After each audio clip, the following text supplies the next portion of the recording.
Hello दोस्तों, हाय। कैसे हैं आप सब? मुझे पूरी उम्मीद आप सब अपने घरों में अच्छे होंगे। तो आज हमने क्या करना है? Past tense. क्या करना है? Past tense. हमने आज पास्ट टेंस की एक्सरसाइज करनी है, जिसमें हमने क्या करना है? वर्ब की सेकंड फॉर्म को यूज़ करना है हर ब्लैंक को फिल करने के लिए। ठीक है दोस्तों, ये बड़ी ही इंटरेस्टिंग वीडियो होने वाली है, क्योंकि इसमें आप बहुत कुछ सीखेंगे। एक तो आप वर्ब की जो फॉर्म है वो सीख जाएंगे काफ़ी तरह की, और एक आप ये सीख लेंगे कि पास्ट टेंस हमने कैसे बनाना है, उसका स्ट्रक्चर कैसे होता है। तो दोस्तों, पास्ट टेंस के बीच में हमने वर्ब की सेकंड फॉर्म डालनी होती है। ठीक है, और क्या है कि मैंने पहले वाला आपकी मतलब कह सकते हैं कि आपकी मदद के लिए पहले वाला मैंने पहले ही लिख लिया है। ही सॉ एवरीथिंग, उसने सब कुछ देख लिया। एवरीथिंग हो गया सब कुछ, और सॉ हो गया देख लिया। सॉ किसकी सेकंड फॉर्म है? सी की। सी, सा, सीन, ये होती है वर्ब ऑफ द फॉर्म, जो कि थ्री होती हैं, और किसी भी वर्ब की फॉर्म की थ्री ही होती हैं। ठीक है, तो सी, सा, सीन, सा होगी सेकंड फॉर्म। ठीक है, तो नेक्स्ट देखते हैं। नेक्स्ट है मदर डैश द फूड। माता ने क्या किया? खाना बनाया। फूड हो गया खाना, कुक मतलब बनाया। अब कुक तो फर्स्ट फॉर्म है, हमने इसकी सेकंड डालनी है। तो सोचो दोस्तों, इसकी सेकंड फॉर्म कौन सी होगी? होगी कुक्ड। कौन सी होगी? कुक्ड। कुक्ड होती है कुक की second form. Mother cooked the food, simple ही हमने लिख देना है। जब हमने ये लिखना है कि माता ने खाना बनाया, या कुछ भी उन्होंने कर दिया है, जैसे कि खाना बन चुका है। ठीक है, तो आपने कंफ्यूज नहीं होना कि हैज हैव आना है कि नहीं। ये सिंपल पास्ट चल रहा है, इसमें हैज हैव की जरूरत नहीं पड़ती है। अंबर, शरारत नहीं करनी। थर्ड नंबर पे है शी डैश होम अलोन। वो गया कहाँ? घर। होम अलोन, अलोन मतलब होता है अकेला। वो अकेला घर गया। मैं बीच बीच में सारी ट्रांसलेशन बताती जाऊंगी। गो होती है फर्स्ट फॉर्म जाना की। ठीक है, तो इसकी सेकंड फॉर्म कौन सी होगी? सोचो दोस्तों, सेकंड फॉर्म है इसकी went. She went home alone. वो, सॉरी गया कह रही थी, शी लिखा है। शी वेंट होम अलोन, वो घर गई अकेली। वो घर गई अकेली। गो का मतलब होता है जाना, और यहाँ पर सेकंड फॉर्म लगानी है क्योंकि पास्ट टेंस चल रहा है। ठीक है दोस्तों, वेंट लग गया। तो नेक्स्ट फोर्थ नंबर पे है my friend dash me a gift. मेरे दोस्त ने दिया, गिव लिखा है यहाँ पर। गिव मतलब होता है देना। दिया मुझे एक गिफ्ट। मेरे दोस्त ने मुझे एक गिफ्ट दिया, और गिव होती है फर्स्ट फॉर्म। तो और इसकी सेकंड फॉर्म कौन सी होगी? गिव। कौन सी? गिव।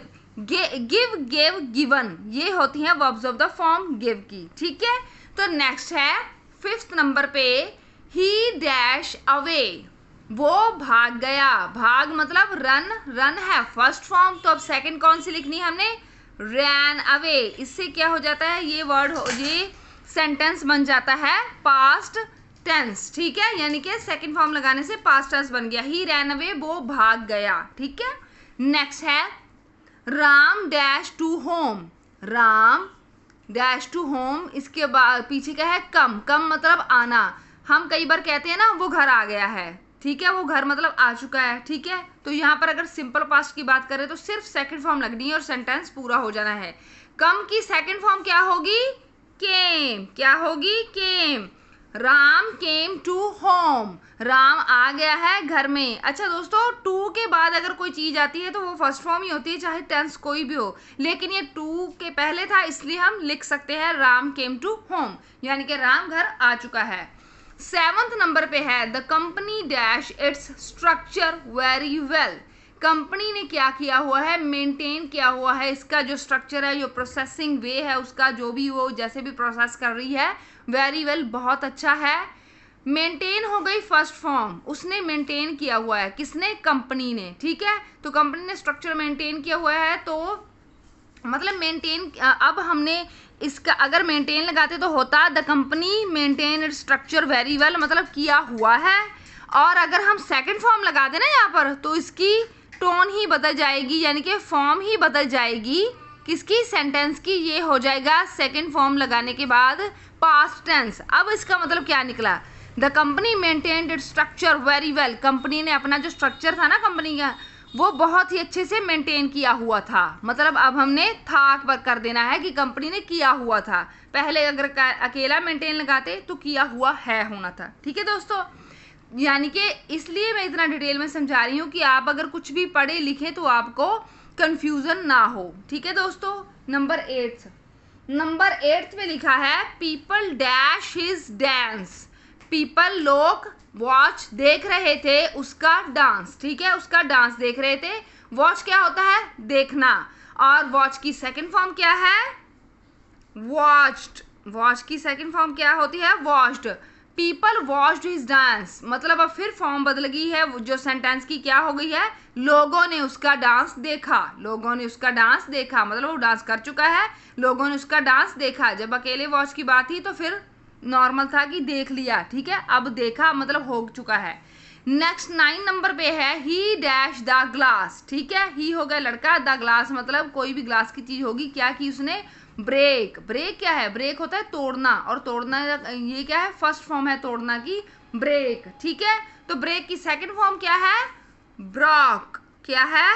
ब्रॉक। और अब सेंटेंस का मतलब क्या हो गया?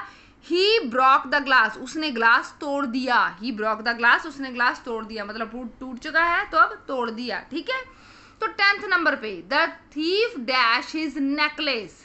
जो चोर था उसने क्या किया? हिज डाला, अरे हर डालना था सॉरी, हर नेकलेस, उसके नेकलेस को स्टील। इसके पीछे वर्ब की फॉर्म लिखी है स्टील, मतलब चोरी किया।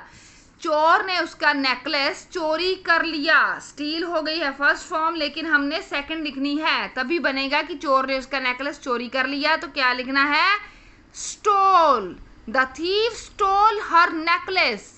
चोर ने उसका नेकलेस चुरा लिया। ठीक है दोस्तों, अब समझ गए? मुझे पूरी उम्मीद है कि आपको सारी बात समझ आ रही है। अगर कुछ भी ना समझ आए तो प्लीज़ मुझे कमेंट सेक्शन में बताना, तभी मुझे पता चलेगा कि आपको कोई प्रॉब्लम आ रही है या नहीं। ठीक है, नेक्स्ट है 11th नंबर पर nobody dash her.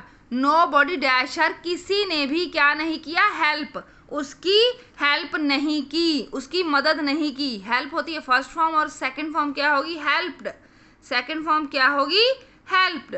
Nobody helped her, किसी ने भी उसकी मदद नहीं की। जैसे कि कोई इंसिडेंट हुआ होगा और उसमें किसी लड़की की किसी ने भी मदद नहीं की होगी, तो ऐसे हो जाता है। ठीक है दोस्तों, तो नेक्स्ट पेज पे चलते हैं। थोड़ी एक्सरसाइज बड़ी है लेकिन आपकी प्रैक्टिस के लिए इतना तो बनता है। ठीक है दोस्तों, 12th नंबर पे है we dash the movie last night. We हमने मतलब एक से ज्यादा जन होंगे, डैश द मूवी, मूवी क्या की? लास्ट नाइट मतलब पिछली रात को क्या की?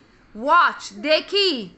वॉच देखी, हमने लास्ट नाइट को मूवी देखी। और वॉच हो गई फर्स्ट फॉर्म, तो सेकंड फॉर्म डालनी है क्योंकि कल रात को तो हमने मूवी देख ली है। ठीक है दोस्तों, वॉच की सेकंड फॉर्म पहले मैं बता दी है, वॉच्ड। क्या आएगी? वॉच्ड। नो बेटा हिलाओ मत। नेक्स्ट नंबर पे है 13 ही डैश एट मी। वो मेरी तरफ क्या कर रहा है? अच्छा, मेरे ऊपर हंसा। Laugh. He laughed at me. Laugh होता है हंसना, ये हो गई फर्स्ट फॉर्म। सेकंड फॉर्म क्या होगी? लाफ्ड। अंबर हिलाओ मत स्टैंड को। लाफ्ड क्या होगी? लाफ्ड। ही लाफ्ड एट मी, वो मेरे ऊपर हंसा। लाफ्ड का मतलब होता है हंसना, वो मेरे ऊपर हंसा, वो हंस चुका है इसलिए ईडी डाल के लाफ्ड। अंबर स्टैंड चढ़ दी। Number 15 our soldiers dash the battle. Soldiers कौन होते हैं? जो हमारे सैनिक होते हैं। कौन होते हैं? जो फौज के बंदे होते हैं ना, जो सैनिक होते हैं, जो कुछ भी। बेटा okay okay, keep quiet. Our soldiers dash the battle, हमारे सोल्जर्स ने क्या किया? विन, जीता। ठीक है, जीता हो गया फर्स्ट फॉर्म, जीतना यानी कि, तो हमने सेकंड डालनी है। Our soldiers won the battle. Battle मतलब जंग। जब देशों में जंग होती है, कंट्रीज में जंग होती है तो उसे बैटल कहते हैं। अदरवाइज जब लोगों में लड़ाई हो जाती है, छोटी लड़ाई को क्वार्रल कहते हैं, मतलब कि क्वार्रल हो गई, और थोड़ी सी बड़ी लड़ाई को फाइट कहते हैं। ज़्यादा जब बड़ी हो जाए तो फाइट भी कहते हैं। ठीक है दोस्तों, तो 15 नंबर पे हो गया 15 नंबर हमारा। 16 नंबर पे आएगा he dash a letter to the principal. He मतलब उसने क्या किया? राइट। उसने लेटर लिखा किसको? प्रिंसिपल को। वो लिख चुका है लेटर, तो राइट हो गई फर्स्ट फॉर्म। और इसकी सेकंड फॉर्म क्या होगी? सोचो सोचो दोस्तों, रोट। क्या होगी? Wrote. Write, wrote, written. Written हो गई थर्ड फॉर्म। ठीक है, he wrote a letter to the principal. उसने प्रिंसिपल को एक चिट्ठी लिखी। ठीक है दोस्तों, नेक्स्ट नंबर पे है 17 the employee dash the secrets of the company. जो एम्प्लॉय कौन होता है? एम्प्लॉय होता है कंपनी में काम करने वाला। कंपनी में काम करने वाले ने क्या किया? रिवील कर दिए, मतलब कंपनी से बाहर बता दिए। रिवील करना होता है कुछ चीज़ का जो भेद होता है ना, खोल दिया, जैसे कि जो भी उनके सीक्रेट्स है कंपनी के वो बता दिए, बाहर खोल दिए सीक्रेट्स। तो रिवील तो हो गया फर्स्ट फॉर्म, ठीक है। तो रिवील की सेकंड फॉर्म हमने यहाँ पर डाली है revealed. The employee revealed the secrets of the company. उसने कंपनी के भेद खोल दिए, ठीक है दोस्तों। तो 18th नंबर पे है Lisa dash me the truth. Lisa ने मुझे क्या किया? टेल, मुझे बता दिया क्या? सच। ट्रुथ का मतलब होता है सच। टेल होगी फर्स्ट फॉर्म, अगर उसने मुझे बता दिया है तो टोल्ड आएगा। सेकंड फॉर्म क्या आएगी? Told. Lisa told me the truth. Okay दोस्तों, सेकंड फर्स्ट होगी टेल, टोल्ड, ठीक है। 19th नंबर में media dash her real face in front of the people. Media ने क्या किया? उसका जो असली चेहरा था, रियल फेस होता है असली चेहरा, in front of the people, लोगों के सामने क्या कर दिया? एक्सपोज। अच्छा, लोगों के सामने ला दिया। मीडिया ने उसका असली चेहरा लोगों के सामने ला दिया। एक्सपोज करना होता है किसी की बुरी बात को सबके सामने ला देना, बता देना। तो एक्सपोज्ड डालेंगे हम यहाँ पर सेकंड फॉर्म के बतौर, क्योंकि उसने कर दिया है, मीडिया ने एक्सपोज कर दिया है उसका असली चेहरा लोगों के सामने, इन फ्रंट ऑफ, लोगों के सामने। 20th नंबर पे है they dash lunch for all the guest. They dash lunch for all the guest. उन्होंने क्या किया? प्रिपेयर। उन्होंने प्रिपेयर किया लंच। अब हमने क्या करना है? प्रिपेयर्ड डाल देना है, यानी कि उन्होंने प्रिपेयर कर लिया है। They prepared lunch for all the guest. सभी गेस्ट के लिए उन्होंने प्रिपेयर किया lunch. Ram, last but not the least is Ram dash his life. Ram ने क्या किया? सेव। राम ने उसकी जिंदगी बचाई। सेव्ड की सेकंड फॉर्म क्या होगी? सेव की सेकंड फॉर्म होगी सेव्ड। ठीक है दोस्तों, मुझे पूरी उम्मीद है कि आपको मेरी वीडियो अच्छी लगी होगी। प्लीज़ कमेंट करके बताना आपको अच्छा लगा या कुछ भी समझ नहीं आया तो प्लीज़ सिंसियरली कमेंट करना, ये मेरी रिक्वेस्ट है। एंड अगर मेरी वीडियो पसंद आई तो प्लीज़ सब्सक्राइब भी करें मेरे चैनल को और लाइक और शेयर करना भी ना भूलें। Thank you.